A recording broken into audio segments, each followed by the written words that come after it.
El 9 de septiembre de 1997 entrevistamos a Isa Cohen, nacida Cobo. Mi nombre es Silvia Friedman.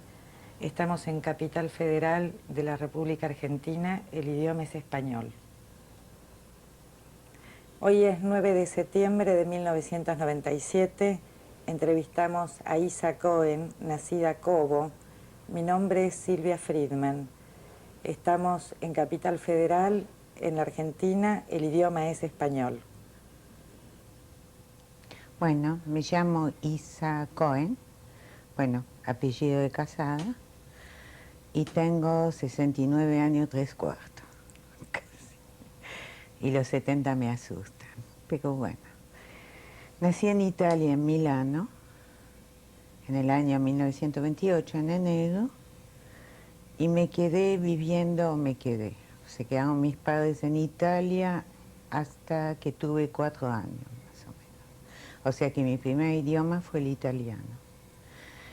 Después mi padre se tuvo que ir a Francia. Mi padre trabajaba en textiles, Salomón Cobo se llamaba, y bueno, él era yugoslavo, mi mamá venía de Constantinopla, y bueno, nosotros ahí teníamos la nacionalidad de mi padre, que era yugoslavo. Y bueno, nos tuvimos que ir a Francia porque falleció el hijo de un hermano de mi padre, ahogado. Y bueno, le pidieron a mi padre de ir a ayudar a su hermano mayor, que vivía en París, y nos fuimos a Francia. De esa época, la época hasta los 4 años, por supuesto que tengo algunos flashes así, pero mucho no me acuerdo. Bueno, cuando llegamos a Francia, bueno, empecé a hablar francés y traté de olvidarme completamente que alguna vez había hablado italiano. Porque en aquel momento en Francia los italianos eran los macaroni, los spaghetti, y mucho no me gustaba. O sea que me acuerdo la vergüenza que tenía cuando llevaba unos amigos a casa y mi mamá y mi papá me hablaban en italiano. Me hacía la que no entendía nada. Y la verdad que hoy en día soy incapaz de pronunciar una palabra en italiano. O sea que tengo un bloqueo impresionante. ¿Tiene hermanos, Isa? Sí, una hermana que se quedó en Italia más tiempo porque había empezado estudios y se quedó hasta la edad de 12 años más o menos, sí. ¿Cómo se llama su hermana? Lina o Paulina Cobo de Pichón. ¿Y su mamá cómo se llamaba? Raquel Krinsky. Bueno, tuvimos en Francia, me acuerdo del primer departamento, Rue Faraday, en París. Y bueno, empecé a ir a la escuela y me molestaba muchísimo que fuera la única judía y la única extranjera en la clase. Y me acuerdo que todos los años, cuando venía la directora a preguntar los nombres y la nacionalidad, se levantaban todas y todas se llamaban Colette, Jacqueline, Michelle, y yo tenía que decir Isa. Y me decía Isabel, y yo decía no, Isa solo. Entonces, como la psicología no existía mucho en aquella época, me decía, Isa no es un nombre, es la mitad de un nombre. Y entonces todas las nenas decían, tiene la mitad de un nombre. Nacionalidad, eran todas francesas y yo yugoslava. Ay, tiene la mitad de un nombre y es yugoslava. Yo pienso que eso me hizo sufrir mucho. Yo soñaba de noche con que me llamaba Colette o Jacqueline o cualquier cosa, y cuando me preguntaban la nacionalidad decía francesa. En ese momento era lo que más realmente me interesaba. Y bueno, no era buena alumna, tenía muy mala conducta, y era todo el mundo, y siempre tenía 0 en conducta, o sea que no era... Después nos íbamos los fines de semana a un suburbio que se llamaba La Varenne. Íbamos durante el verano, pero después a mi madre le gustó mucho y tuvimos una casa ahí. No sé si era alquilada, supongo que era alquilada, una casa con jardín. Y ahí vivimos hasta el 39. Bueno, eso es lo que me acuerdo. Bueno, me puedo acordar de otras cosas, pues si me preguntan. Eh, Empezó el teatro. Cuéntenos, ¿sus padres iban a la sinagoga? Yo creo que sí. Creo que sí, porque le conté que... le conté, no le tengo que decir, le conté. Porque los domingos íbamos mi hermana y yo y aprendíamos hebreo y algunas canciones. O sea, eran tradicionalistas, pero no fanáticos. O sea, nunca hubo ni comida kosher, ni nada. Sí, festejamos la fiesta, como festejan muchos judíos así, que era una cosa más de una cena en familia. Cuando era la fiesta íbamos a París, a casa de mi tío, y nos reuníamos todos, y era muy divertido, porque bueno, yo era chica. Ahora, en donde íbamos los domingos al templo, me acuerdo que una vez hicieron una representación de la reina Esther. Mi hermana era la reina Esther y yo era una de las sirvientas. Entonces mi hermana estaba tirada ahí con una diadema y yo pasaba por la escena y creo que le decía a su majestad no sé qué y después desaparecía y nunca más. Así que, bueno, me acuerdo de estas cosas, me acuerdo si me pregunta algo, no sé. Vivíamos tranquilo en la Varenne. Yo estudiaba piano, porque en ese momento, ¿quién no estudiaba piano? Era como si uno no estudiaba piano, nunca iba a encontrar un novio. Pero yo detestaba. Y un día me acuerdo que la maestra de piano le dijo a mi mamá que tirara la plata por la ventana. O darme lección de piano, era lo mismo, porque estaba delante de la ventana y veía a todos mis amigos en la calle. Odiaba eso. ¿Y qué le gustaba hacer? Nada, andar con patines, con bicicleta, no. Así gustarme. Que no estudiar piano y no ir al colegio, supongo como la mayoría de los chicos. Cuando usted dice que usted sabía que era judía, ¿qué sabía de esto? ¿Por qué se sentía diferente? Porque era la única. Porque era la única, porque, bueno, en aquel momento no había persecución ni nada, pero bueno, había una especie de discriminación en cierta forma. Y bueno, yo me sentía discriminada, sí. ¿Usted se sentía más discriminada por judía que por italiana o yugoslava? Por las dos cosas. Por las dos cosas. Y en el mismo nivel, digamos, con la misma intensidad. Pienso que sí, en aquel momento sí, sí, sí. A uno cuando es chico no le gusta ser diferente de los demás, quiere ser igual que los otros. Y yo me sentía diferente. ¿Qué edad tenía usted cuando empezó la guerra? 10 años, o 11, 10, 11. ¿Recuerda cómo fue, cómo se enteró? Sí, estamos en la calle con mi madre y con una amiga. Y bueno, había los carteles, los afiches de la movilización general y todo el mundo lloraba y mi madre estaba muy angustiada porque decía que eran 2 guerras en su vida. Y yo lo único que pregunté, yo voy al colegio mañana, y me contestó, ¿no ves que es la guerra? No hay colegio mañana. Y yo me puse tan contenta, dije, qué suerte. Y creo que recibí una bofetada en aquel momento porque mi madre estaba fuera de sí. Pero para mí significaba no ir al colegio, todo lo que es, pienso, trastorno para los hijos, cosa que los sacan de lo habitual, y no ir al colegio era maravilloso. Y después entonces mi papá tenía unos amigos que tenían tintorería de textiles en el Ardèche, en el centro de Francia, centro-sur. La ciudad más cercana es Valence, a 60 kilómetros, y Lyon a 150. Es una región donde hacen la crème de marron, la crema de castaña. Y bueno, ahí fuimos en este pueblo, y mi padre dijo, si no pasa nada volvemos, porque ya había habido un problema en el 38, y si hay algo nos quedamos. Y bueno, estalló la guerra y nos quedamos ahí. Nos quedamos hasta el asunto ese. El asunto ese. ¿Su mamá cómo era antes de la guerra? Yo pienso que tenía más afinidad con mi padre que con mi madre. Mi padre era un tipo extraordinario. Mi madre, no tengo muchos recuerdos. Falleció Como 20 años después, pero no tengo muchos recuerdos. No tengo.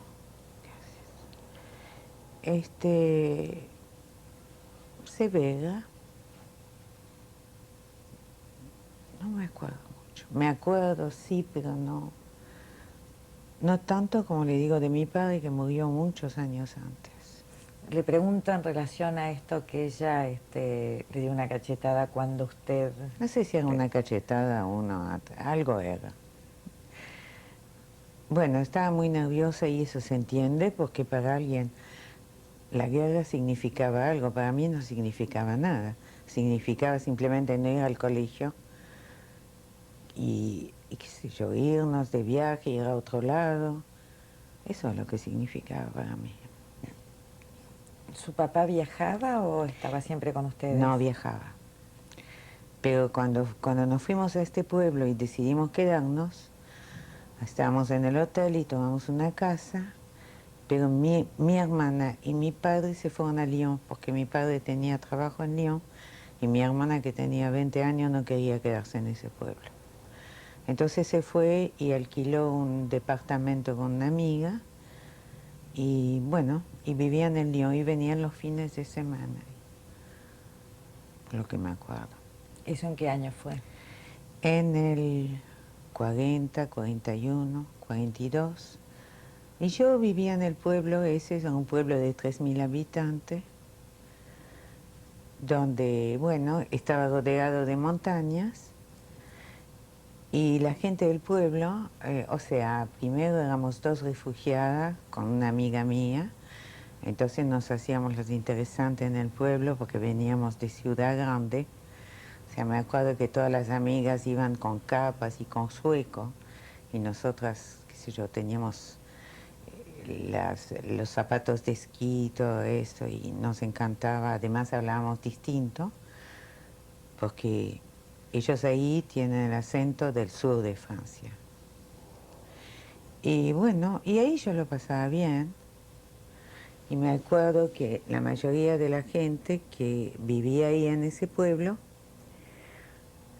tenían parientes o gente que vivía en las granjas alrededores, pero no los frecuentaban porque ellos eran del pueblo y los otros eran campesinos. Pero cuando empezó la guerra y que los que estaban en las montañas tenían comida, iban el primo, la prima, sí, toda la familia se reconocía por conveniencia, ¿no? Y bueno, ahí viví 3 años y me acuerdo que todas las veces que íbamos al colegio levantábamos la bandera el lunes y cantábamos una canción que era una marcha que se llamaba Maréchal nous voilà, que era para el mariscal Pétain. Cantábamos todos juntos, yo también. Y bueno, ahí estuvimos durante esos 3 años y me acuerdo que una vez iba a haber una representación. Entonces íbamos a bailar si teníamos buenas notas. Y yo me rompí toda para tener buenas notas y mi papá dio las telas para los disfraces. Pero 2 días antes de la fiesta me llamó la directora y me dijo que yo no podía bailar porque venía gente de Vichy y yo era judía, que yo entendiera. Bueno, mucho no lo entendí. Sé que me dolió mucho. Eso fue una cosa más para preguntarme por qué a mí me pasaba eso y no pasaba a los demás. ¿Y tuvo respuesta de esto? No. ¿Le contó a su papá? Pienso que sí, no me acuerdo. Pienso que sí. Pienso que lloré bastante durante 2 días hasta que terminó la representación y que yo no pude actuar. Es muy importante cuando uno tiene 11 años. Pero no me acuerdo. Porque usted en este lugar no se había sentido discriminada hasta este No, momento. hasta aquel momento. En el colegio, en realidad, en la escuela había una escuela del Estado y un convento, donde iban la mayoría de las amigas que yo tenía, o sea, convento que era escuela también. Y mucho menos que cuando estaba en París, sí, mucho menos. ¿Seguía siendo la única judía en la clase? Sí, siempre. ¿Y no había otros refugiados ahí. No, porque es un pueblo metido en medio de las montañas, un pueblo de 3.000 habitantes que no... O sea, nosotros lo conocíamos porque mi papá trabajaba con esa gente. Pero en realidad, ¿quién lo conocía? Yo volví a este pueblo hace 4 años cuando fui a Francia. Nos fuimos con una amiga en auto a la Costa Azul, con mi hija y mi nieto, la que está ahí, y me preguntó si quería pasar por este pueblo. Y me sucedió algo así muy llamativo, no sé si lo puedo contar, sí. Cuando nosotros estábamos en ese pueblo, la familia más amiga de mis padres tenían unos hijos mucho más chicos que yo.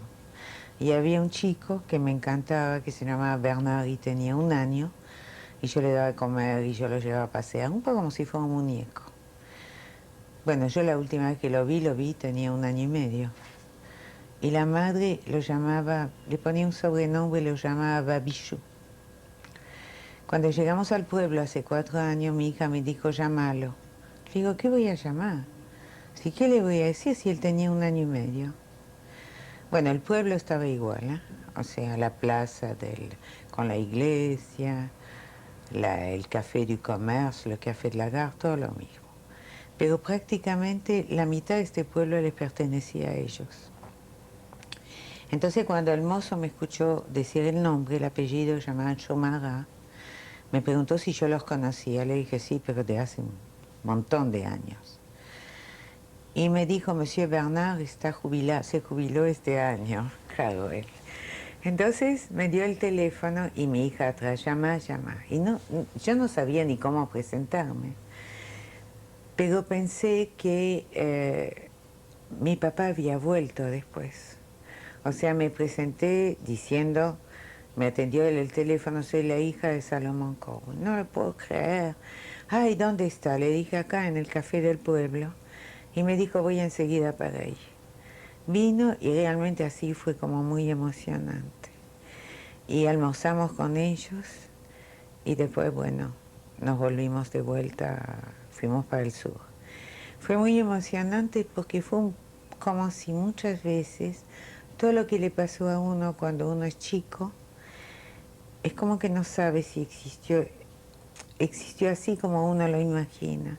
Y eso fue como darle una identidad a uno. Esa gente, el hermano y gente así vinieron a la Argentina el año pasado y me llamaron por teléfono, venían a cazar el pato en Goya, en Corrientes. Y las mujeres se quedaron acá 2 días.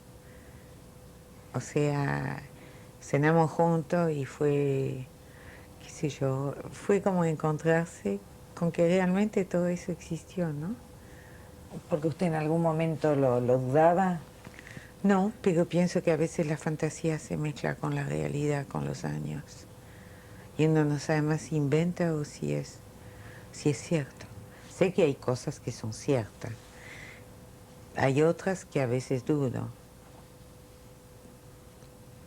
¿Su mamá qué hacía cuando estaban ahí en No la... hacía nada. Bueno, se ocupaba de la casa, porque, qué sé yo, en Francia, por más que uno estuviera bien, nadie tenía muchacha.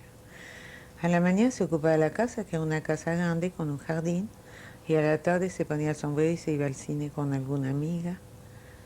¿Y usted con quién quedaba? Yo no era tan chica, yo me quedaba en la casa, o iba al colegio, no me acuerdo. ¿Y cuando venía el fin de semana su papá y su hermana? Ah, no, eso era en la Varenne, no, perdón. Usted me pregunta en el pueblo, ahí Auchelard. No, Claro, no me acuerdo. estábamos hablando del Sí, pueblo donde perdón, usted me estuvo equivoco. Sí, 3 años. no, entonces, pero hacía más o menos lo mismo.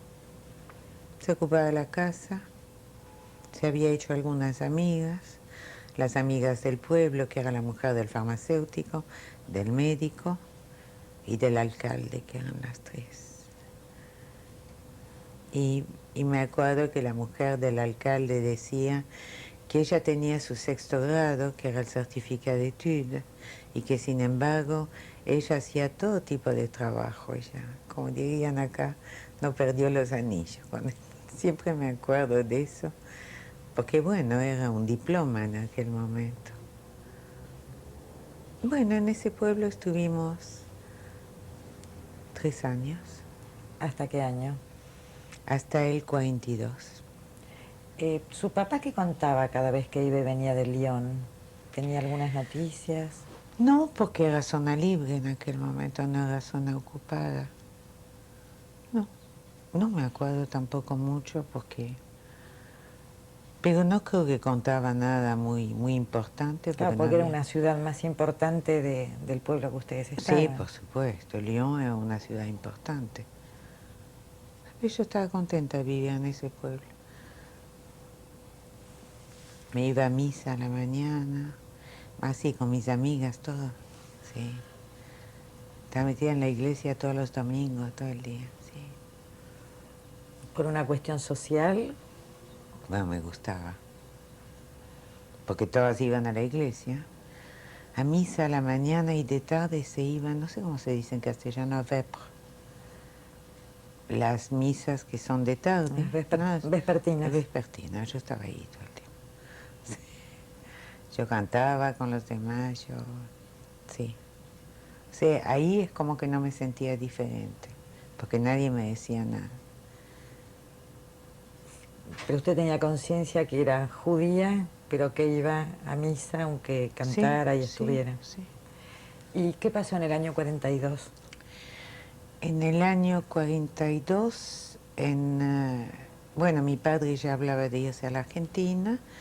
Mi padre tenía una cédula y creo que teníamos un sobrino de él que había venido acá en el 41, había montado una fábrica e hizo unas llamadas, se llamaban Passage d'Appel, o sea que lo estaba llamando. ¿Cómo fueron los trámites? No lo sé. Sé que mi padre había conseguido la visa de salida de Francia, la visa de estadía en España, el vasco y nos faltaba la visa de Argentina. Por eso en agosto del 42, decidimos ir a Marsella, donde estaba el consulado argentino, para buscar la visa. Y bueno, y él tomó un permiso, porque para viajar había que tener un permiso como si fuera un pasaporte, se llama laissez-passer, y él dijo, bueno, ya que vamos ahí, nos quedamos una semana y viajamos un poco y paseamos. Entonces llegamos a Marsella, creo que fue el 25 de agosto. Ahí estaban los 4. Los 4, sí. Llegamos ahí y, bueno, fuimos a un hotel. Llegamos a la mañana y a la tarde nos fuimos al consulado argentino. Y ahí se le entregó la visa a mi padre, o sea que era el último papel que faltaba, y volvimos al hotel. Y cuando volvimos al hotel, donde había un montón de refugiados, que supongo que estaban en Marsella porque era más posible de conseguir un barco o algo para irse, todo el mundo realmente tenía mucha envidia. Y bueno, qué suerte, qué suerte. Y mi padre dijo, no me gusta cuando me dicen qué suerte así. Y a la noche, nos íbamos a quedar entonces unos 8 o 10 días más, llamó un amigo de mi padre que estaba en Marsella y le dijo que nos vayamos porque iban a hacer una gracia en los hoteles, en todos lados de todos los judíos. Entonces nos fuimos a la estación y llegamos más o menos a las 12 de la noche. En la estación había mucha gente y no había lugar. Entonces subimos y mi madre encontró un lugar sentado en un compartimiento de primera y nosotros 3 nos sentamos en la valija en el corredor. Subieron al tren. Y mi hermana en ese momento vio unos amigos de ella que estaban en el andén y que iban a subir al tren. Entonces los llamó y ellos le dijeron, ¿por qué no venís con nosotros en tercera clase? Que iban a Lyon también. Vamos a cantar, vamos a estar, qué sé yo, lo vamos a pasar bien. Y ella se fue. Y nosotros nos quedamos los 3. Después llegó a una estación, yo no me acuerdo si era Miramar primero o Avignon. Subieron unos muchachos que me parecían muy jóvenes, y entonces pienso que debían ser muy jóvenes, porque cuando uno tiene 14 años es como que todo el mundo parece viejo. Estaban vestidos de uniforme, eran franceses, y con un brazalete con unas siglas, no me acuerdo. Entonces entraron, pidieron los papeles. Bueno, nosotros no teníamos judío en los pasaportes, pero teníamos, bueno, mi padre se llamaba Salomón y mi madre se llamaba Rachel. Entonces, miraron todo y le preguntaron a mi papá, ¿usted es judío? Sí, dijo mi padre. Bueno, le dijeron los tipos muy amablemente, entonces nos va a hacer el favor de bajar con nosotros en la próxima estación, creo que era Avignon, por un pequeño control y tomaron el tren siguiente. Bueno, entonces ellos piden por favor, pero uno tiene que bajar. Entonces mi padre fue en tercera clase a verle a mi hermana. Mi hermana quería bajar. Y mi padre le dijo, no bajes, nosotros tomamos el próximo tren, vos seguí. Entonces ella se quedó ahí. Y nosotros bajamos, en la estación eran las 2 de la mañana, y estaban esos muchachos ahí. Bueno, y una pareja de judíos alemanes que bajaron del tren. Entonces ya cuando el tren se fue, la voz del muchacho cambió. Entonces le preguntó a mi padre, qué pena, le preguntó si él tenía permiso por haber ido a Marsella. Y mi padre le dijo que sí. Entonces le dijo, muéstremelo. Entonces se lo mostró y le dijo, usted no está en regla. Entonces mi padre le dijo, ¿por qué? Si yo tenía un permiso para 10 días y me quedé un día. Entonces el muchacho le dijo, cuando yo digo que no está en regla, no está en regla. A mí no se me discute. Y cada vez que mi padre abría la boca, el tipo le contestaba como que él no tenía por qué hablar. Y yo me sentí muy humillada por él, que un tipo muy joven pudiera hacer eso a un hombre que tenía en la época de 40 y pico de años. Bueno, dijeron, van a volver a Marsella, sin dar explicación. Bueno, entonces esperaron el tren siguiente que pasaba a las 3 y volvimos a Marsella, estuvimos a las 6 de la mañana.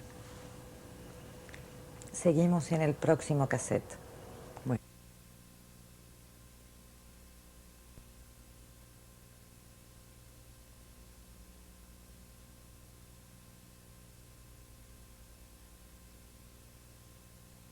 De Avignon. Y bueno, esperamos el tren que venía del otro lado y nos llevaron a Marsella de vuelta. Entonces cuando llegamos a Marsella, nos llevaron en un edificio muy grande que se llamaba l'Évêché. Cuéntenos un poquito, ¿cómo eran estos muchachos muy jóvenes que los hicieron bajar del tren?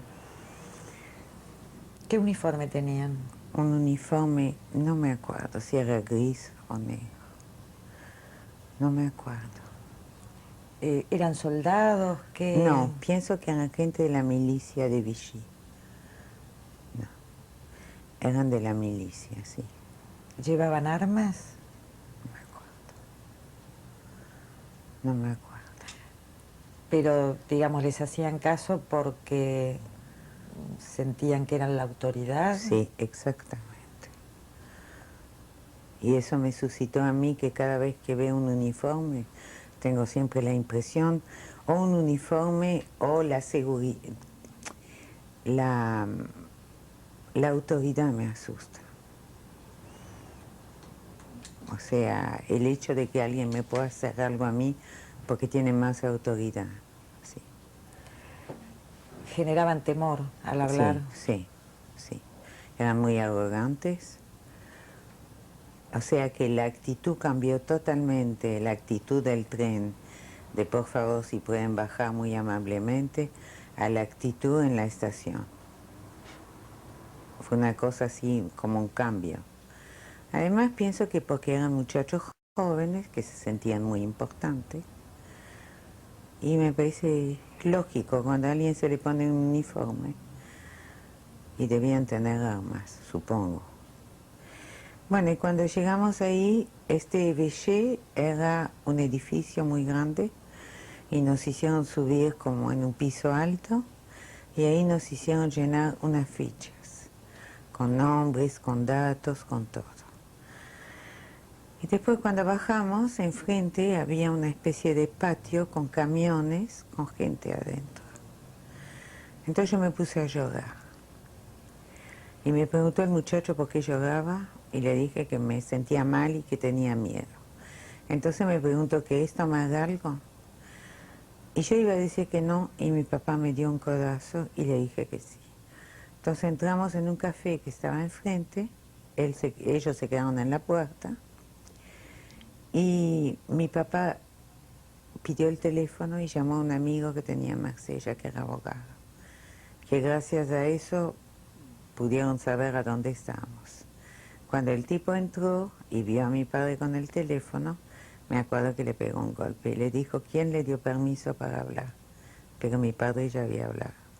¿El muchacho era el mismo Sí, sí, que sí. volvió con ustedes en el Sí, tren a sí, Marsella? sí. Y después nos hicieron cruzar la calle y ahí sí me asusté.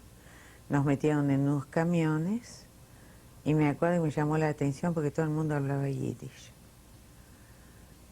Y yo en realidad mi madre hablaba yiddish, pero mi padre no, o sea, en mi casa jamás. Yo nunca había escuchado. Y bueno, nos llevaron a ese campo que era a 25 kilómetros de Marsella. Era un campo grande, me dio la impresión que era grande, con alambres de púa alrededor y barracas así. ¿Cómo se llamaba el campo? De Mil, le camp de Mil. Bueno, el lugar se llamaba Le Mil, el pueblo. ¿Iban ustedes y la otra no, familia alemana también? No me acuerdo lo que pasó con ellos. Pienso que sí, pero yo creo que sí. No me acuerdo. ¿Y quiénes iban en este transporte al campo? ¿Estas personas que Gente. hablaban yiddish, de dónde eran? Fueron tomadas en otro lado, qué sé yo, seguramente venían de varios lugares distintos. Pero no eran solamente franceses. Ah, no, no. Había judíos alemanes, judíos polacos. Me dijeron después que en el campo no había solo judíos, había presos políticos, pero bueno, a mí me parecía que todo el mundo era judío. Y bueno, en ese campo, cuando llegamos, había como si fuera un lugar donde uno podía dar sus quejas y explicar su situación. Entonces bajamos y ahí nos dijeron que bueno, que por ahora no había peligro porque éramos yugoslavos y Yugoslavia era neutral en aquella época. Entonces mi madre pidió por qué no podíamos salir de ahí y le dijeron que por ahora no. Entonces me acuerdo que me dio un ataque de nervio y le dije a mi madre que me saque de ahí porque yo no me quería morir ahí. Y me dijo, yo no te puedo sacar. Y hoy en día que tengo hijos me doy cuenta de lo difícil que debe haber sido para ella que yo le pidiera por favor que me saque de ahí y que me contestara que no me podía sacar. Bueno, después nos pusieron unos dormitorios, los hombres de un lado, las mujeres de otro. Había bueno, no eran unas camas, no sé lo que era, no sé cómo se dice en castellano. ¿Cómo eran? Eran unos espacios muy grandes que daban a unos patios que estaban dentro del campo y había como, qué sé yo, 20, 30 camas, unas camas de hierro así medias bajas con unas frazadas medias sucias. ¿Tenían colchones? Yo creo que sí. Y bueno, y ahí nos instalamos y me acuerdo que había cucarachas que caminaban. Yo tenía un saco que tenía un fuego blanco y me acuerdo que las cucarachas caminaban ahí y yo le tenía un asco. En ese momento trajeron la comida, ya había gente de antes ahí. Trajeron la comida y vinieron con una especie de balde, con algo, no sé lo que era. Y todas se precipitaron para comer. y había una señora muy viejita que después la deportaron al lado mío. No sé si era tan viejita o yo la veía tan viejita. Y me dijo, ¿no vas a comer? Y le dije, yo esa porquería no la como. Y me dijo, mira, no vas a comer un día, no vas a comer 2 días, cuando tengas hambre vas a comer. Le dije, no, yo no voy a comer. No comí. Cuando llegó la noche, todo el mundo se acostó y esa señora me dijo, ¿no te vas a acostar? Le dije, yo en esa porquería con las cucarachas, no, yo no me voy a acostar. Y me dijo, mira, te vas a quedar sentada 1 hora, 2 horas, y cuando vas a tener sueño vas a dormir. Le dije, no, yo no voy a dormir ahí. Y a las 2 horas yo estaba durmiendo con las cucarachas y con todo. Y bueno, ahí estuvimos 3 semanas. Durante estas 3 semanas, ellos lo llamaban camp de triage. Trier, o sea, no sé bien cuál es la traducción en castellano, es como separar lo bueno de lo malo. Entonces, hubo más o menos, mientras estuvimos ahí, unas 12, 14 deportaciones, en las cuales a la noche avisaban que al día siguiente, a las 6 de la mañana, había que estar levantado con las valijas y con las cosas. Entonces, a una amiga mía que me había hecho ahí en el campo, que tenía mi edad, y a mí, ella era polaca, nos ponían un brazalete y ayudamos a la gente a bajar las valijas. O sea que se suponía que si teníamos eso, estábamos un poco como tranquilas. Bueno, los hacían bajar a las 6 de la mañana. A las 6 hacía mucho frío ahí. Y eso que era el mes de agosto. Y después empezaba un calor con el sol y los tenían hasta la noche. Pagados, sentados en las valijas, todo el día. Y entonces estaba el comandante del campo que venía, tipo joven también, iba dando los nombres de la gente que iban a deportar. ¿Ellos hablaban de la palabra deportación? No, pienso que no. Ellos hablaban de las personas que habían sido elegidas. ¿Y sabían a dónde iban? Bueno, estaba la estación enfrente con los trenes. La gente ya sabía. O sea, yo pienso que después de haber estado en un campo como ese, uno se daba cuenta que debía existir algo y todavía peor. A veces llamaban a la madre, no llamaban al hijo, a veces se llevaban a los padres. Bueno, la gente andaba ahí llorando, desesperada, había gente enferma, los dejaban todo el día. Y a la noche venía un rabino, un cura, de donde supongo que había gente también que no era judía, y hacían como un rezo y se lo llevaban enfrente. Y después al día siguiente llegaba otro contingente de gente. ¿Y a dónde iba esta gente? ¿El tren hasta dónde llegaba? Supongo que iba a Alemania, porque eran vagones como los vagones de animales, supongo. En aquel momento era simplemente no saber a dónde, pero como una sensación de miedo. Por supuesto, porque uno no conocía nada de eso. Y bueno, nosotros teníamos 2 cosas a nuestro favor, es que habíamos entrado en Francia antes del 32, o sea que había aparentemente una ley que decía que no se deportaba a la gente que había llegado antes a Francia.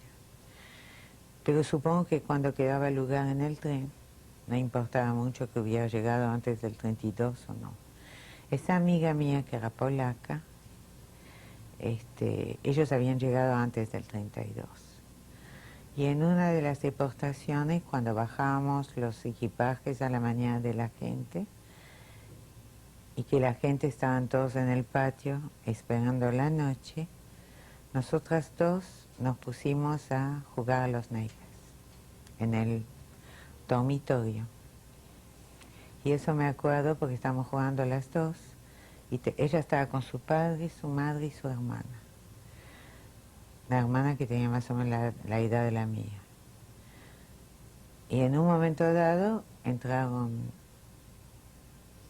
3 tipos en uniforme, que debían ser del mismo uniforme de las otras gente, porque algunos hablaban alemán en el grupo.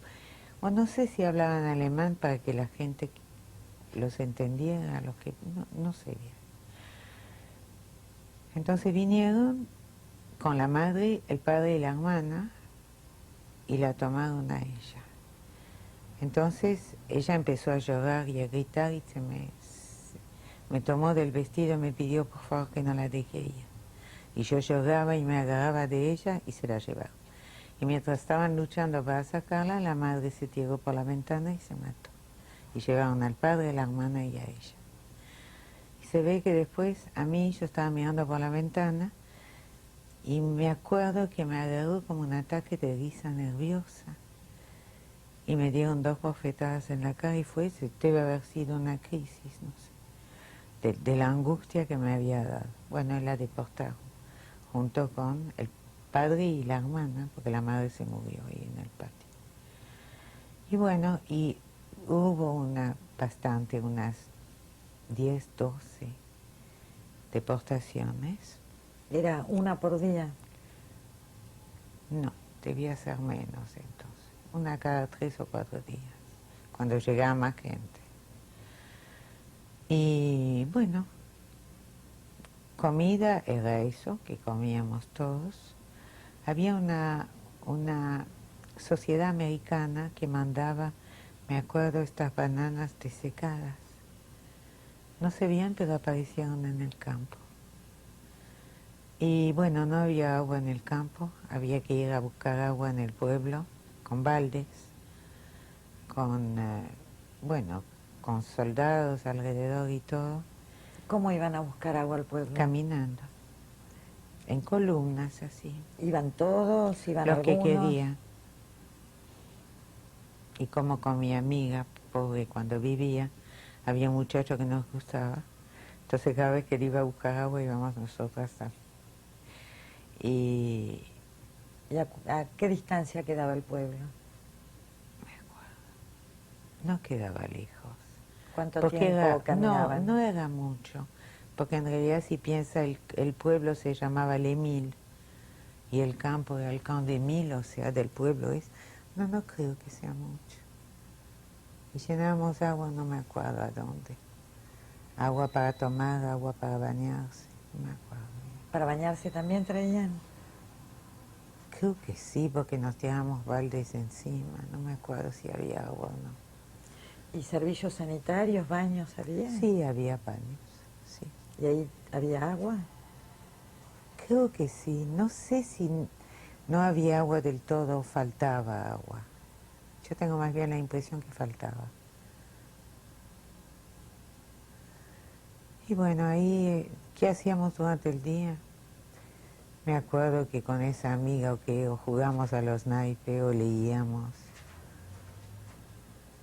Y de noche nos acostábamos y dormíamos con la cucaracha. ¿Y sus padres qué hacían durante el día? Bueno, mi padre está en el pabellón de hombres. ¿Lo veían? Sí, nos encontramos en el patio. Sí. ¿Cómo era el lugar donde estaban? ¿Era un edificio? Unas barracas. ¿De qué altura? ¿Cuántos pisos tenían? Creo que 2. Muy ancho, pero bajo. Sí. ¿Y cada cuánto salían al patio o podían salir en cualquier Cuando momento? uno quería. O sea que podían estar adentro o afuera. Sí.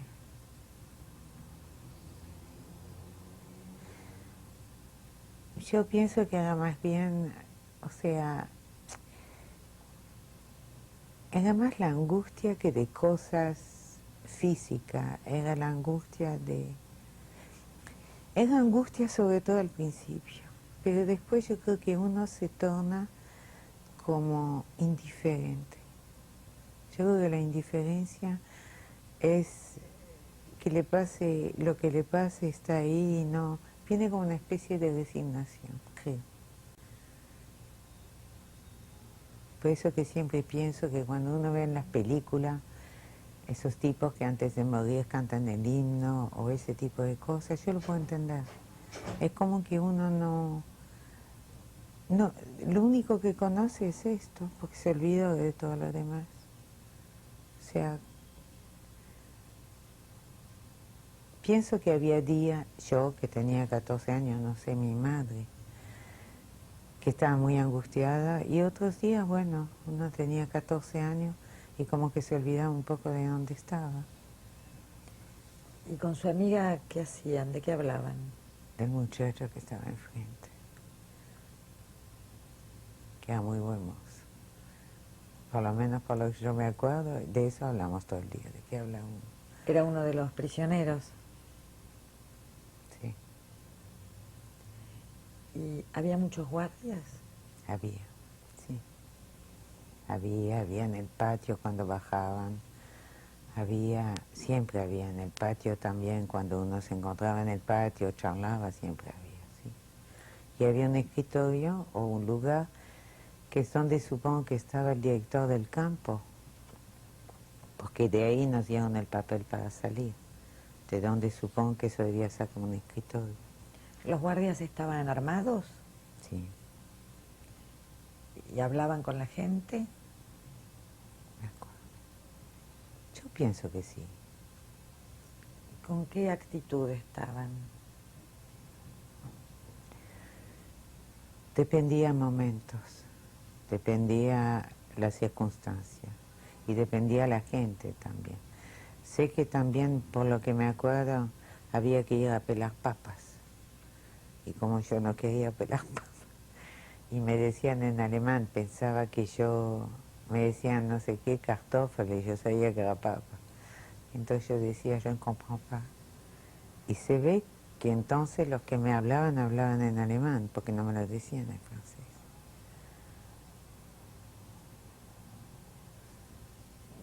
¿Y qué pasó cuando usted dijo que no entendía?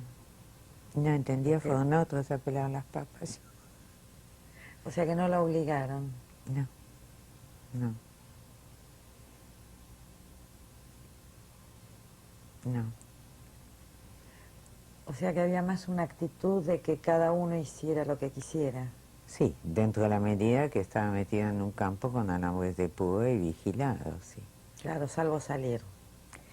Podía, podía salir a Marsella, porque yo sé que este señor que vino acá, un tal doctor Pop se llamaba, que era físico y que estaba ahí en el campo, pidió permiso, o sea, daban un permiso pero se quedaban con todos los papeles de uno.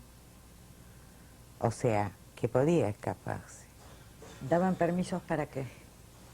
Ese señor tuvo un permiso para ir a Marsella. No sé cuál era el motivo. Y él le dijo a mi padre que él se iba a escapar. Y mi padre lo ayudó y otra gente lo ayudaron. Y se escapó del campo y llegó a la Argentina. ¿Cómo se ayudaba a alguien para escapar? Económicamente, con lo que tenía encima. O sea que les daban dinero para Poder escaparse poder salir. Sí, pero es el único que yo me acuerdo. El único porque cuando llegamos a la Argentina lo vimos. Y cuando él llegó se puso en contacto con mi primo que estaba acá. Y él se escapó, se tiró de un tren en marcha, no me acuerdo. Después murió. Pero un tipo parece bastante importante como físico. ¿Había alguna organización entre los prisioneros dentro del campo? Organización. Sí, estaban organizados de alguna manera para recibir la comida, para ir a buscar agua, Yo supongo que sí, o sí. para imaginar si podían rebelarse. Yo no me acuerdo de eso. ¿Usted nunca escuchó que hubiera algo así? No, no, no, no. Era como una cosa donde uno está sometido dentro de todo. La mentalidad tampoco es la misma que la de hoy en día, ¿no? Era como una cosa que le caía encima y que había que... No podía hacer nada. ¿Qué es lo que podía haber hecho?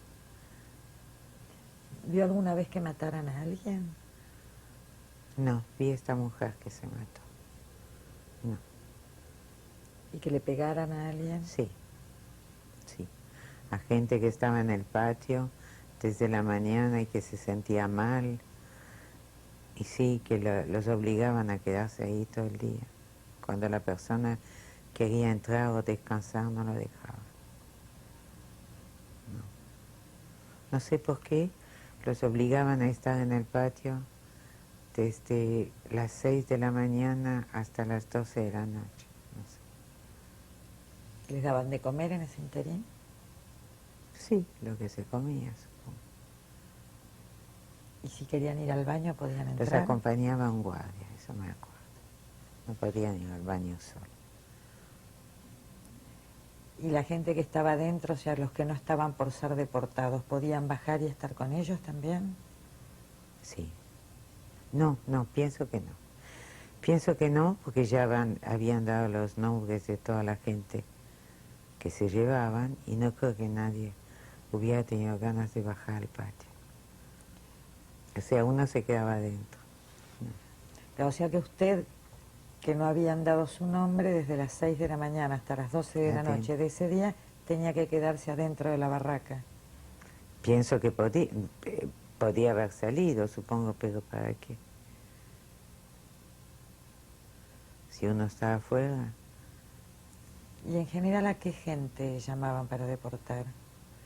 En primer lugar a los judíos alemanes, después los judíos polacos. Esos eran los que se fueron todos. Los alemanes primero. Sí. ¿Y esta gente había sido presa, tomada prisionera en Francia? Sí. Sí. No me acuerdo de la gente. No me acuerdo realmente porque pienso que en aquella época lo único que me interesaba era estar con alguien que tuviera mi edad y no con gente grande, porque no me acuerdo. ¿De mañana a qué hora se levantaban? ¿Cómo se levantaban? Llamaban, entraban y llamaban. ¿En qué idioma?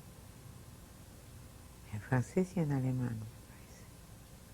Pienso ahora porque había muchos judíos alemanes que a lo mejor no hablaban francés. Pero prácticamente todo el día no creo que tuviéramos ninguna obligación ni nada si no estar encerrado ahí adentro. O pelar papas. ¿Y cuando los levantaban, para qué los levantaban? Porque había que levantar, había que hacer su cama o traían el desayuno que era lo mismo que el almuerzo. Una porquería, no me acuerdo. ¿Qué era? ¿Qué les daban de comer? No me acuerdo. Tenía hambre y comía, pero no me acuerdo. ¿Y después de noche los obligaban a quedarse adentro a cierta hora? No, podíamos estar en el patio. Pero por lo general sí, a veces nos encontramos nosotros con mi padre y estábamos afuera, con él hasta el momento que se iba a dormir. Sí. ¿Y cuánto tiempo estuvo usted ahí? 3 semanas. ¿De su hermana tenían alguna noticia? No.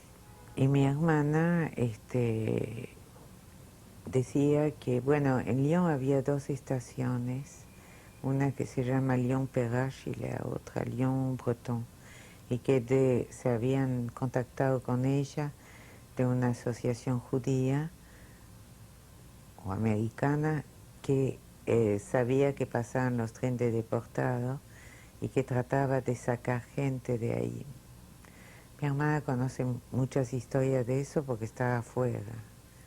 Pero usted cuando estaban en el campo, ¿podían recibir alguna noticia? No, pero mi padre tenía ese abogado que él había llamado, que vino 1 o 2 veces a vernos y a hablar con mi padre. O sea, ¿podían recibir visitas? No, era no sé cómo entró él, no, visitas así. No. Pero este abogado vino. Sí. ¿Y qué pasó? ¿Qué decía Y él? pienso que fue él más o menos que arregló las cosas, que se puso en contacto con Vichy, y que arregló las cosas a través de La Plata, supongo, para poder salir. Pero no pensamos que íbamos a poder salir. Realmente, no pensamos porque no vimos a nadie que salió del campo, nadie. O sea, la gente llegaba en tren. No llegaba ahí. Y se En los iban, camiones. llegaban en camiones. Y se iban en el tren este que eran los vagones. ¿Cómo Sí. eran los vagones? Eran vagones sin ventana, eso es lo que me acuerdo. Yo no sabía que eran vagones para animales, pero eran vagones sin ventana. Eso es lo que me acuerdo. Claro, porque usted los ayudaba con el equipaje hasta que subían al No, vagón. no. Los ayudamos a bajar las valijas a la mañana y después de noche, como veíamos la estación de enfrente, veíamos cuando se iban por la ventana, ¿no? ¿Y el equipaje? Se llevaban una valija cada uno lo que podían llevar ¿Y dejaban muchas cosas? y dejaban cosas. ¿Y con esas cosas que dejaban, qué se hacía? No sé, la gente del campo se lo llevaba. Sí, dejaban cosas. La gente que estaba viviendo ahí llevaba las cosas que los otros habían dejado. Los prisioneros mismos. No, me parece que no. Eran, a menos que alguien le haya dado algo antes, no, era la gente del campo, los guardias, que se llevaban las cosas después cuando ya todo el mundo se había ido. A mí pienso que me impresionaba mucho cuando venía el rabino y el cura y que rezaban, o sea, y se lo llevaban enfrente. Eso me impresionaba, no sé por qué, porque no sabía dónde iban, pero me resultaba como una cosa que me impactaba. Seguimos en el próximo cassette.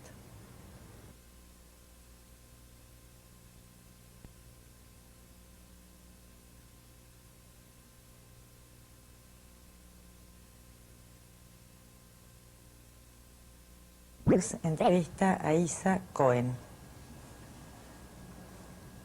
Bueno, Nos estaba contando del rabino y el cura sí, en el que campo. acompañaban a la gente y que rezaban. Y pienso que eso me impresionaba a pesar de que no sabía ni a dónde iban ni nada. Tenía una cosa como lúgubre. No sé, es lo que me acuerdo. ¿Cómo los acompañaban? Yo los veía cuando salían del campo y después no se veía más nada. Cuando cruzaban a tomar el Sí, tren. sí, pero era de noche y no me acuerdo. ¿Ellos vivían en el campo o No, venían de afuera? no, venían de afuera. ¿Y qué hacían? Por ejemplo, el rabino, ¿qué hacía? ¿Hablaba con ellos o cantaban? ¿Qué Sí, hacían? rezaban y cantaban, sí. Sí, ¿Rezaban con libros? me acuerdo. ¿Cuántas veces no me acuerdo? Sí, no me acuerdo. ¿Y después los veía volver a ellos? Eso no me acuerdo tampoco. Pienso que no, porque uno se iba a acostar a la tarde. ¿Y cuáles eran sus sentimientos cuando veía que esta gente, después de que usted las había ayudado a bajar los equipajes, Mucha pena. Sin saber por qué. Pero me imaginaba que algo bueno no debía ser. Además era como toda una mise en scène y tenerlos desde la mañana ahí, todo el día, afuera. Sí, era muy triste. ¿había alguna situación en que confortaban a la gente que sabían que se iba, les decían algo? Ellos hablaban con ellos, pero yo no escuchaba. Estaba adentro. ¿Y ustedes los que se quedaban? ¿O los otros? Sí, los que nos quedamos éramos pocos. Y después llegaba más gente. ¿Cuántos eran más o menos los que se iban cada vez? Sí. Muchos. Muchos porque era un patio grande, lleno de gente. Sí. Y después si sobraba lugar en el tren, venían y buscaban a otros. Como se llevaron a esa amiga mía que normalmente, según las leyes, no tenía que irse porque habían llegado a Francia antes del 31. ¿Y cuando se llevaban a otros los llamaban por nombre o los Venían a tomaban buscarlo, directamente? venían a buscarlo. Al azar. No, no sé si al azar. No, pero por ejemplo esta amiga La vinieron a buscar y ella estaba jugando a los naipes conmigo y se la llevaron. ¿La llamaron por el nombre? Sí. Sí.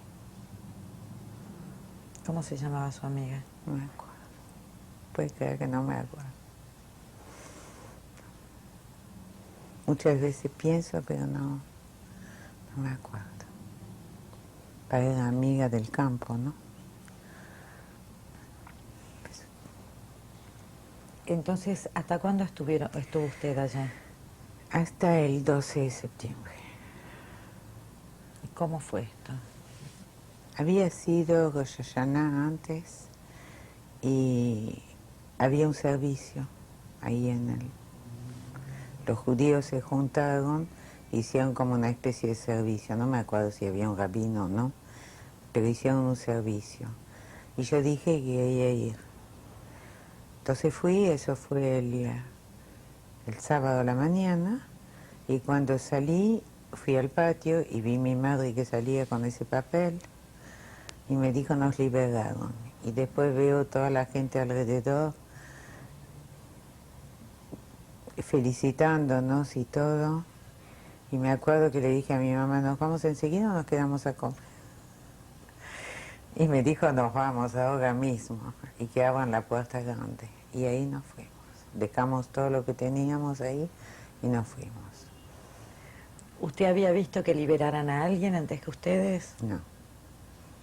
No, y creo que no, porque yo podría no acordarme. Pero no, mi padre decía que no. Realmente así, de ser liberado un 12 y que hayan cerrado el campo el 14 y deportado todos los que quedaban, significa que uno tiene suerte en la vida, ¿sabe? Muchas veces pienso que todos esos años es como un regalo. En serio, es... Por eso cuando me pongo nerviosa, digo no, pero después... O sea que ustedes se fueron un 12. Como tan, en fin, como hubo gente, la mayoría no se salvó de eso. ¿A dónde fueron cuando salieron del campo? Nos fuimos a Lyon. Y ahí lo que me acuerdo, o sea, es que dormíamos cada noche en casa de alguien porque teníamos miedo. A pesar de que en aquel momento todavía no estaban los alemanes en la zona libre. Pero como habíamos pasado por eso, estuvimos escondidos en casa de unos amigos nuestros que después los deportaron a toda la familia, cuando nosotros ya nos habíamos ido. Y en casa así de amigos y todo, hasta que pienso que mi padre decidió que, bueno, se quería ir a la Argentina ya que tenía todo. Entonces decidimos irnos. Yo creía que era el 11 de noviembre, pero parece que era el 16, dijo mi hermana. Y entonces nosotros volvimos al pueblo, juntamos las cosas, que eran un montón de valijas y baúles y todo. Preparamos todo y lo mandamos con Waggon Lee Cook a España. O sea, teníamos que pasar por Puigcerdá, creo que era, junto con los equipajes que nos esperaban. Y el 11 a la mañana fue el día que los americanos entraron a África del Norte y los alemanes bajaron y cerraron la frontera con España. Entonces, ahí pensamos qué es lo que íbamos a hacer. Y ahí nos fuimos a Perpiñán, con un laissez-passer, bueno. O sea que de Lyon Nos fuimos a Perpiñán. O sea, fueron a la Varenne primero, recogieron las cosas. No, la Varenne ya no estábamos más, estamos en Cheylard. Ya todo, la Varenne estaba en zona ocupada, ¿no? Entonces, ¿de Lyon a dónde fueron? De Lyon y de Cheylard, el pueblo donde estábamos, fuimos a Perpiñán. En Perpiñán creo que es porque ahí mi padre tenía que tomar contacto con alguien que le ofreciera un guía para cruzar la frontera. Entonces cuando llegamos a Perpignan fue la primera vez que veíamos alemanes.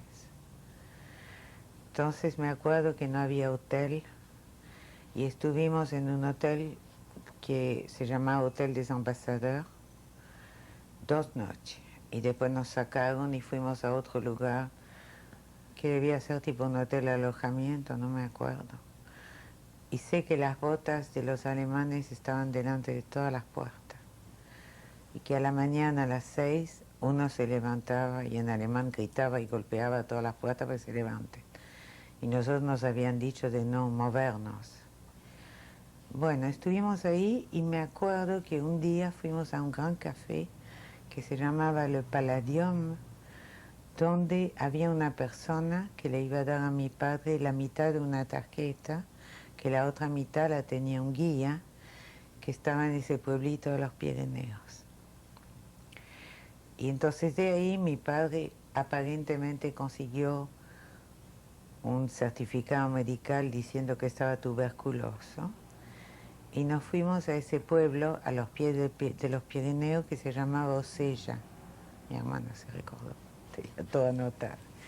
Allí estuvimos en el sanatorio este. Ahora, ahí mi padre encontró el guía. Ella de esta parte no se acuerda nada y se acuerda de otras cosas que yo realmente no recuerdo. Y había 4 muchachos franceses que se querían ir de Francia porque los querían mandar a trabajo forzado a Alemania. No tenían plata y el guía nos pidió si podían cruzar los Pirineos con nosotros. Al principio mi padre dijo que no, porque dijo que 8 personas eran mucho. Pero después se ve que, bueno, por suerte le dijimos que sí. Entonces me contaron, porque yo no me acuerdo, que la noche anterior al 2 de diciembre o al 3, nos fuimos a dormir a casa del guía. Y a las 6 de la mañana nos levantamos, bueno, con lo que teníamos encima, y había hielo, y me acuerdo que mi padre decía que no podía más, y que lo dejábamos ahí, que no podía más caminar. Y me acuerdo que mi hermana llevaba un sombrero que no lo quería dejar y su cepillo de dientes. Y yo tenía una cartera colgante que se me desprendía cada 5 minutos porque tampoco la quería dejar. Y bueno, caminamos, oíamos los perros de los alemanes y nos llevó este guía hacia un lugar donde al mediodía tenía que venir el guía español a buscarnos. Pero resulta que el guía español no venía y el otro dijo, yo no puedo entrar en España, y nos dejó plantados en la montaña al mediodía. Por suerte, los muchachos de eso tenían mapa. Bueno, cuando vimos que el guía no venía, empezamos a bajar, a caminar, un poco siguiendo las directivas de ellos, que tenían más sentido la orientación. Y eso a las 5 o 6 de la tarde vimos una ruta y vimos una, ¿cómo se llama? Un borne, donde marcan los kilómetros. Y ahí estábamos en España, 28 kilómetros de la frontera francesa. Entonces, bueno, caminábamos y cuando venía un auto nos tiramos en la banquina. ¿Estaban en Francia todavía? En España. Ya estaban en España, ya habían cruzado 28 kilómetros de la frontera. Sí, sin ver a nadie. Entonces, de repente vimos que había una estación muy linda que se llama La Molina, que debía ser una estación de deportes de invierno. Había una estación de tren y arriba había como un hotel, un albergue. Entonces mi papá, que hablaba ladino, estaba convencido que hablaba un español tan perfecto que nadie se iba a dar cuenta que él era refugiado, entre la pinta que teníamos todos y esa gente que veía pasar un montón de gente todos los días. Entonces mi padre dijo, déjenme hablar a mí. Entonces bajó y dijo, buen hombre, es muy lungo el camino para Barcelona. Y entonces el guía le golpeó y le dijo, usted Churchill, yo también Churchill. Y le dijo a mi papá que no, ya no había tren que pasaba la noche. ¿y qué hacemos? Y dijo, mire, va a tener que subir de vuelta ahí a ese hotel. Bueno, subimos, ya no podíamos más subir. Llegamos a un lugar lindísimo, como un albergue, y vino el dueño. Entonces dijo, ¿ustedes tienen sus trípticos? Y le dijimos que no. Entonces dijo, mire, yo les voy a decir, me lo han cerrado 2 veces. Yo no puedo recibir a nadie que no tenga los papeles en regla. Debían ser las 10 de la noche, las 11. O ustedes se van y yo no vi nada, o tengo que llamar a la policía. Y como no nos podíamos volver más, dijimos, llame a la policía. Bueno, eso a las 11 de la noche aparecieron los españoles, que estaban vestidos del mismo color que los alemanes, en verde. Bueno, aparecieron, empezaron a mirar, a preguntar. No entendíamos nada, pero oíamos malo, muy malo, clandestino, muy malo. Bueno, y nos dijeron a las 11:30 que al día siguiente, que íbamos a dormir todos, no, que mi padre iba a dormir en prisión con los muchachos. Y nosotros íbamos a dormir al hotel con 2 carabinieri al lado, y que al día siguiente íbamos a volver en un pueblo que está en la frontera con Francia otra vez. Entonces, bueno, dormimos ahí, al día siguiente nos juntamos todos con los carabinieri y tomamos el tren. Y llegamos a la frontera francesa. Ahí nos hicieron una especie de juicio. Me acuerdo que había un tipo sentado en el escritorio y que dijo de repente que lo lamentaba mucho, pero que había un convenio con Francia y los alemanes, en el cual, si era el 2, a partir del 3 tenían que, toda la gente que llegaba a partir del 3 tenía que ser devuelta a Francia. Pero resulta que nosotros cuando llegamos, los españoles anotaron que entramos el 2. No sé si era el 3 o el 4, yo siempre partí del 2. Y bueno, entonces no nos pudieron, o sea, no entramos en esta ley por un día. Y entonces dijo, van a ir a dormir en prisión todos. Entonces mi hermana, que tenía 20 años, se levantó y dijo, señor, por favor, le dijo, a mi hermana y a mí, mándenos si quieren prisión, pero no a mi padre ni a mi madre. Bueno, el hecho es que lo llevaron a mi padre en prisión otra vez y nosotras dormimos en un hotel con la policía. Al día siguiente la policía, nos sacaron todo. ¿El Ahí equipaje? hicieron, no, equipaje no teníamos nada. ¿Y qué le sacaron entonces? Nos sacaron. Mi padre tenía algo de plata en los zapatos. Y mi hermana se acuerda, yo no me acordaba, o sea, tengo muy vago eso.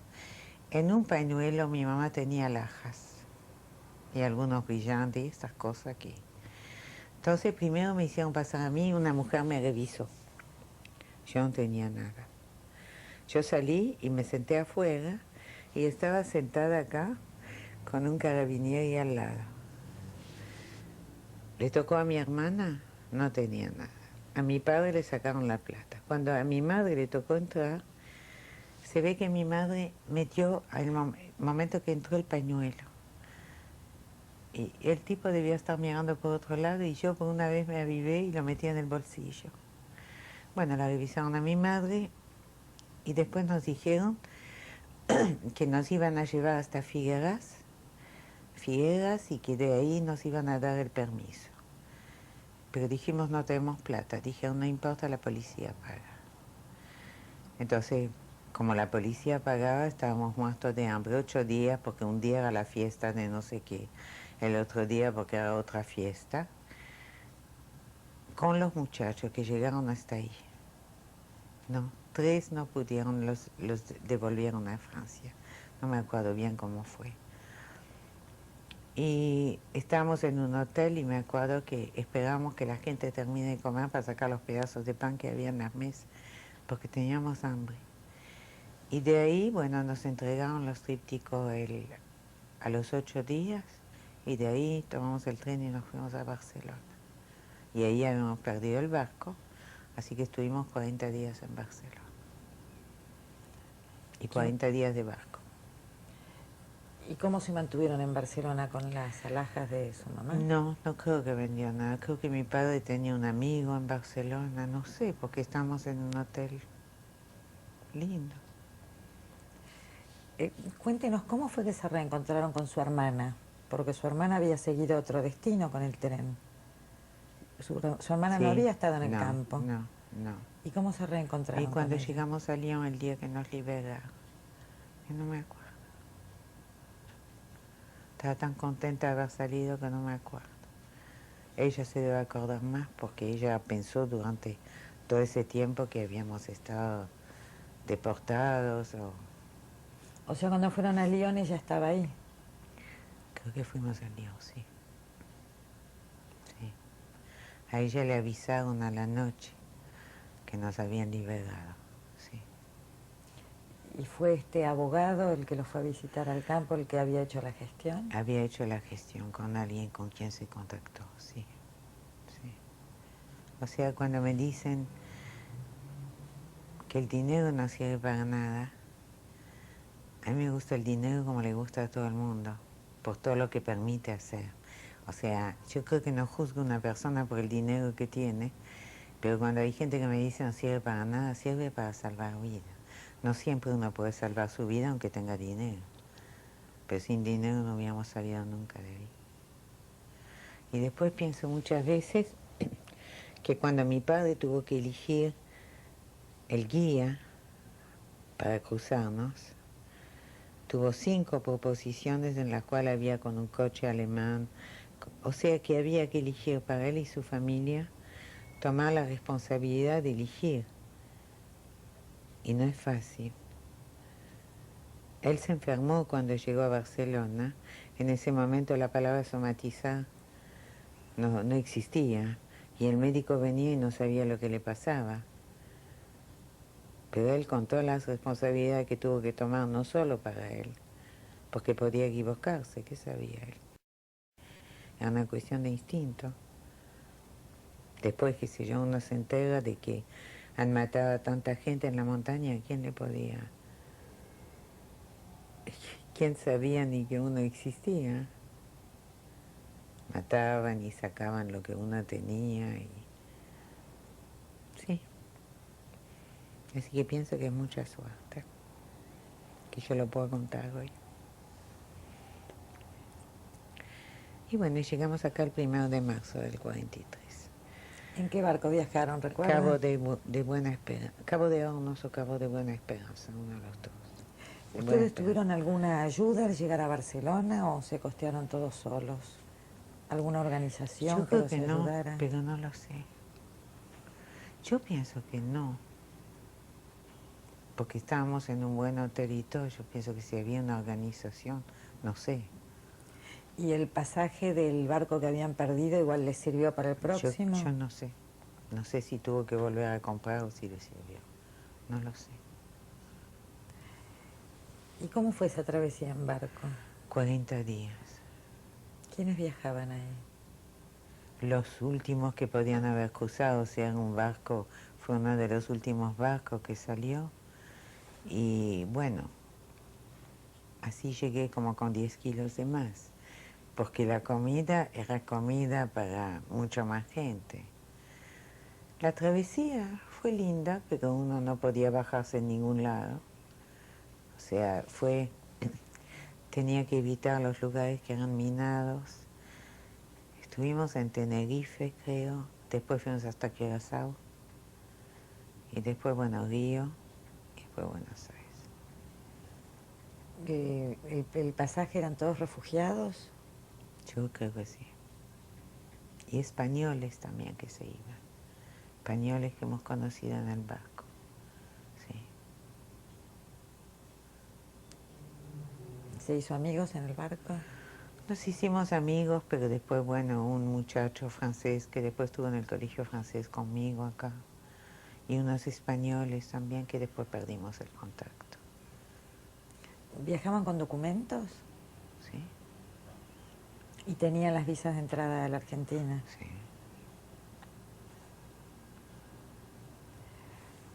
Cuéntenos cómo fueron sus primeros días en Argentina. Llegaron a Buenos Aires. Llegamos a Buenos Aires.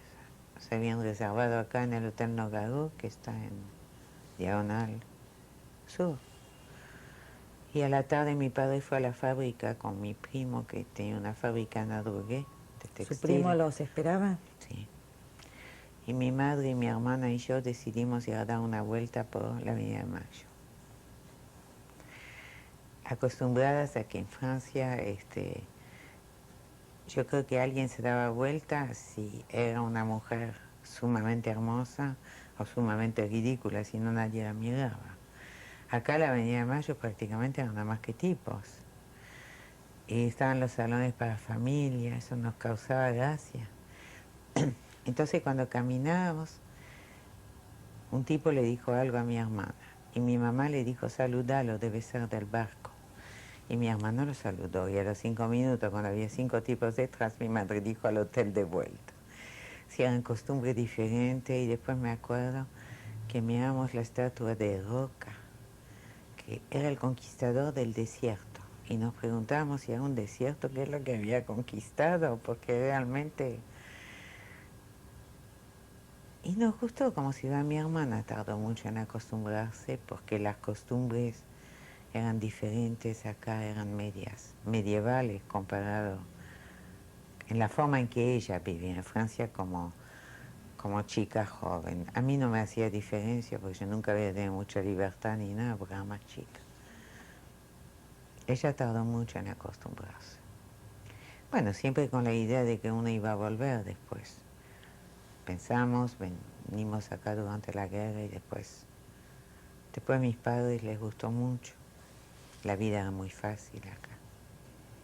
Mi madre no podía creer que uno llamara al almacén y pedía 100 gramos de jamón y se lo traían a la casa. Primero que en Francia nadie compraba 100 gramos de jamón, sino que compraba una tajada de jamón. O sea, todas las comodidades que a cierta edad son importantes. No, bien. A veces eso lo desubica a uno porque no sabe bien dónde quisiera estar. Pero yo creo que el lugar donde uno está es donde tiene su gente y sus amigos y hizo su vida, porque el lugar más lindo del mundo si no conoce a nadie. ¿Usted se adaptó rápidamente? Me adapté porque yo fui al colegio. Yo llegué el 20 de enero, no, el 1 de marzo, y el 15 de marzo yo entré en el colegio francés que estaba acá, en En el Pampa. 43 llegaron. Sí, sí. Entonces uno cuando va al colegio, o sea, en aquel momento era difícil dejar atrás todo lo que uno había pasado, porque como que estaba muy impactada. Pero después yo creo que uno se hace amigos, yo me hice muchos amigos en el colegio. Sí, me acostumbré más fácil que ella. En el colegio francés, sus compañeros... Todos refugiados. ¿Todos refugiados? Todos. Es un colegio privado que se cerró no hace mucho tiempo porque mis hijas fueron al mismo colegio. Está en Pampa y 3 de febrero. Seguimos en el próximo cassette.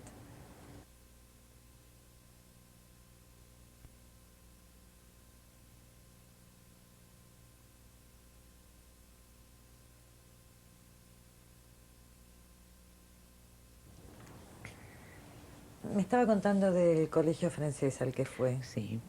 ¿Sus compañeros? Bueno, yo era la primera vez que iba a un colegio mixto. Iba siempre a colegios de señorita. O sea que me resultó difícil adaptarme. No estaba acostumbrada.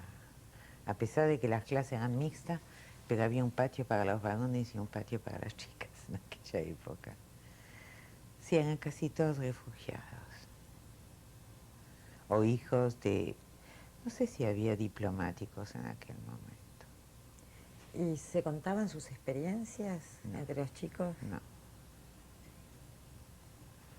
No. Yo no creo que le conté a nadie. No. ¿Durante el resto de su vida contó? Pocas veces. Cuando alguien me preguntó, pero no, por lo general no. No, es como que fue, pienso, una especie de negación o de cosas así, no sé. Salvo con mi hermana cuando nos juntamos el 12 de septiembre para tomar un café. Mira qué manera de festejar. Y festejar que no terminamos en un no, ¿no? O sea, por ejemplo, yo no puedo leer, no pude leer nunca un libro de Ana Frank o una cosa así. Me impresiona más en los libros la angustia que la violencia física. Por ejemplo, me acuerdo que fui a ver El violinista sobre el tejado y salí a la mitad porque me angustiaba mucho. Me angustiaba la persecución, me angustiaba ese tipo de cosas. Bueno, y seguí el colegio y terminé el bachillerato que se daba en la embajada acá, francesa. Y después, bueno, ¿después qué hice? Después trabajé un poco con mi padre, que tenía un escritorio, y después, bueno, después me casé, ¿Cuándo se casó? en el 48. ¿Cómo se llama su marido? Santiago Jacques Cohen. ¿De dónde es él? Él nació en Turquía, pero de muy chico fue a Alemania. Y ellos llegaron acá cuando, al principio del nazismo, en el 37. Es argentino naturalizado también. Sí, ¿Tuvo hijos? sí. 2 hijas, que son hijas de... ¿En Sí, qué años nacieron sus hijas? una nació en el 49 y la otra nació en el 51. ¿Cómo se llaman? Patricia y Viviana. Y acá también tiene algo. Yo, hasta que fui grande, odié mi nombre, porque era la mitad de un nombre. Y me hubiera gustado tener un nombre como todas. Entonces, cuando nacieron mis hijas, yo dije, no les voy a poner nombres raros, les voy a poner nombres bien comunes. Entonces quería llamar a una Michelle, pero Michelle lo tenía que traducir y tenía que ser Micaela o Miguel. Llamé a una Patricia, a la otra Viviana. Y más de una vez me comentaron, no podías encontrar nada más original. Y no quise nada más original. Así que, bueno, ella tiene 2 hijas. Una cumplió 21 años, que se llama Marion, y la otra Alexia. Y bueno, la que está en París tiene un hijo que va a cumplir 13 años. ¿A sus hijas les contó su historia? No mucho. Porque, Algo saben, pero porque ellas no preguntaron. porque ella no pregunta. Y le digo a mi nieta, la menor, o sea, un día me dijo, contame tu historia, porque tengo que hacer para el colegio de dónde vienen mis abuelas. Y cuando empecé, ay, me dijo, pero no se termina más.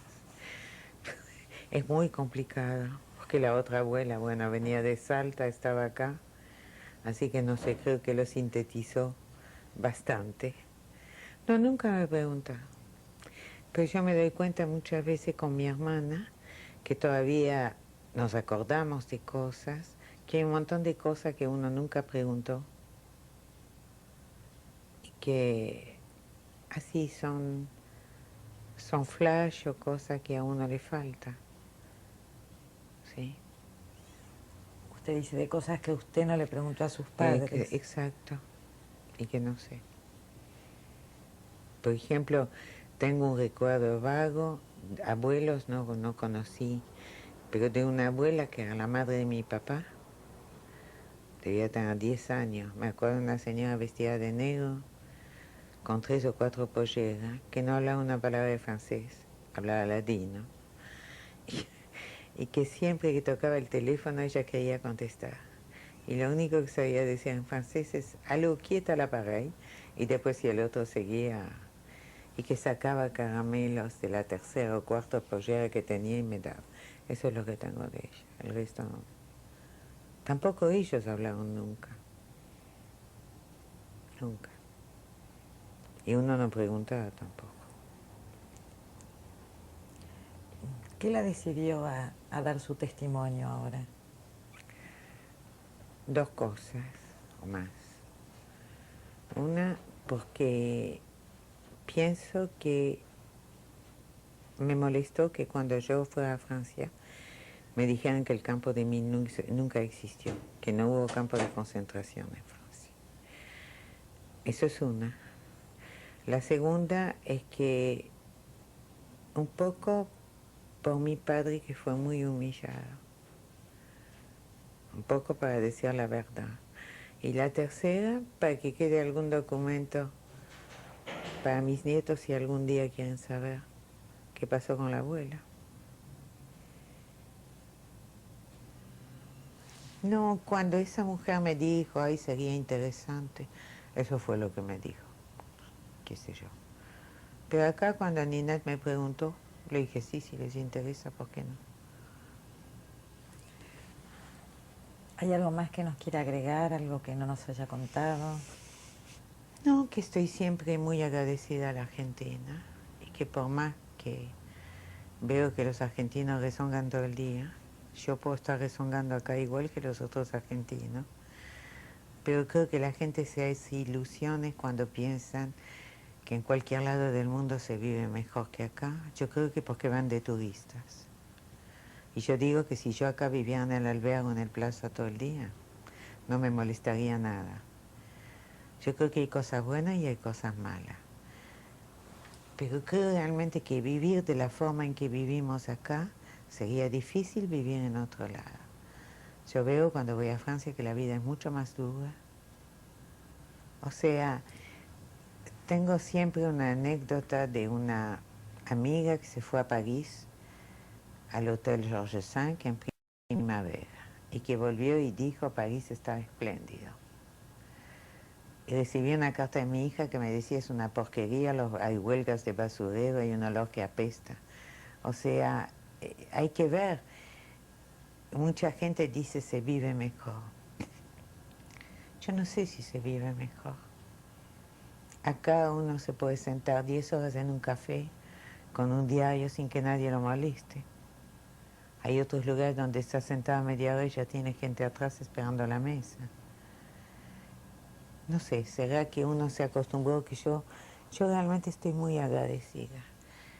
Si bien es cierto, como dicen, que la Argentina abrió la puerta a los nazis, permitió también a los judíos que entren.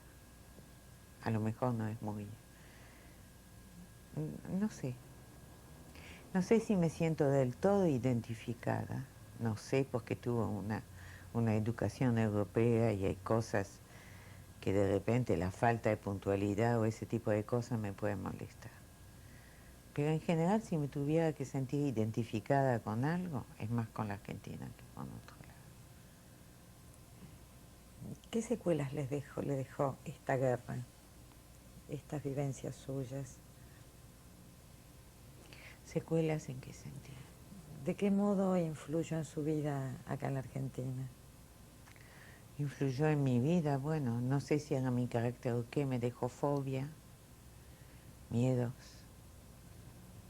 Soy media miedosa. Por ejemplo, viajo y trato siempre de tomar un avión directo porque sola no cambio de avión porque tengo miedo de perderme en el aeropuerto.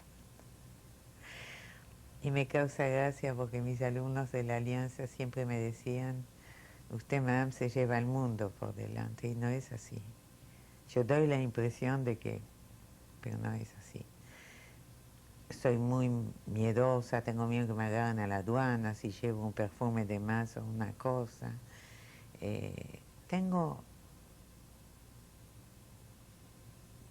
Pienso que son fobias. No sé qué secuela me dejó, me cambió la vida. Seguro como cambió la vida de todo el mundo, pero uno bueno. Pero pienso que dentro de todo tuve mucha suerte, mucha suerte.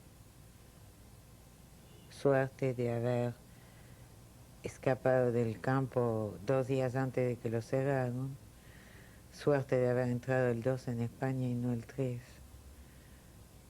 Suerte, sí. Entonces tendría que pensar que todo eso es un regalo. No lo pienso siempre. A veces me quejo como todo el mundo, pero pienso que es normal también. Pero trato realmente de pensar que sí que es un regalo. Son muchos años de regalo. Sí. Y bueno, me casé, después me puse a estudiar Derecho, pues se me dio que quería estudiar Derecho. Defensora de los pobres, no sé. Hice un año y pico, tenía ya mis hijas. Y después, bueno, entré en la Alianza, hice un curso de pedagogía ahí y me ofrecieron trabajo. Y trabajé durante como 28 años en la parte audiovisual de la Alianza. Bien. ¿Sigue trabajando? Trabajo sí por mi cuenta. Con las que me siguieron de hace 20 años que hacemos terapia en francés y de otras que de repente viene. Hay años que anda mejor y años que anda peor porque, bueno, el francés perdió bastante como idioma. Y más que ahora en la mayoría de los colegios están reemplazando el francés por el portugués, por el asunto del Mercosur. Pero bien. Sí.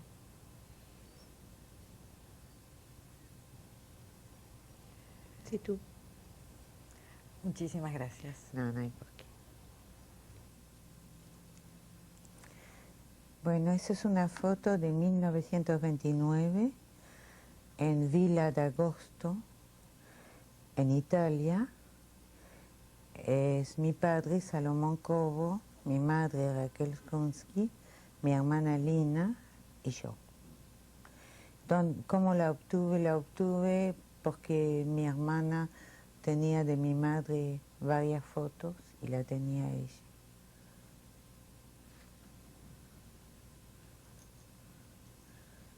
Esa es una foto supongo que es en Milano, el coche que teníamos, la fecha en 1929 y hacía parte del otro lote, de todo el lote de fotos que tenía mi hermano, mi madre.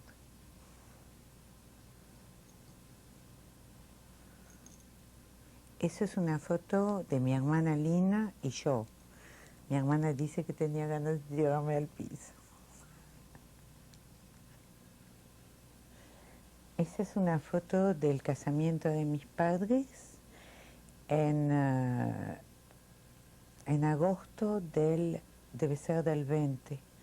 Es Salomón Cobo y Rachel, mejor dicho. En Italia. Esa es la foto de un grupo de amigas en el lugar donde estamos refugiados durante la guerra. Debe haber sido en el 41-42. Au Cheylard, en el l'Ardèche, en Francia. Bueno, esa es una foto en el barco del Cabo de Buena Esperanza cuando vinimos a la Argentina. Era en el 43, yo tenía 14 años. Y esa es una foto que yo tenía. Son varias fotos, ¿no? O saca una sola. Una del casamiento mío, de mi casamiento. Me casé en el 24 de noviembre del 48 en el Templo de Libertad, en Buenos Aires. Bueno, esa es una foto de mi hija Viviana, que me va a matar porque va a decir por qué sacaste una foto de hace 4 o 5 años, porque me gusta. Ella vive en París y esa foto fue sacada en Miami cuando estuvo en Estados Unidos. Bueno, como la obtuve, me la mandó. Esa es una foto entonces del hijo de Viviana, que mostramos recién la foto, se llama Grégory y vive en Francia también con ella y está con Max el perro, que no lo conozco. Bueno, eso es una copia del documento de liberación del campo de Mil el 12 de septiembre del 42. donde estuvimos en un campo a 25 kilómetros de Marsella. Y fue el papel de la liberación.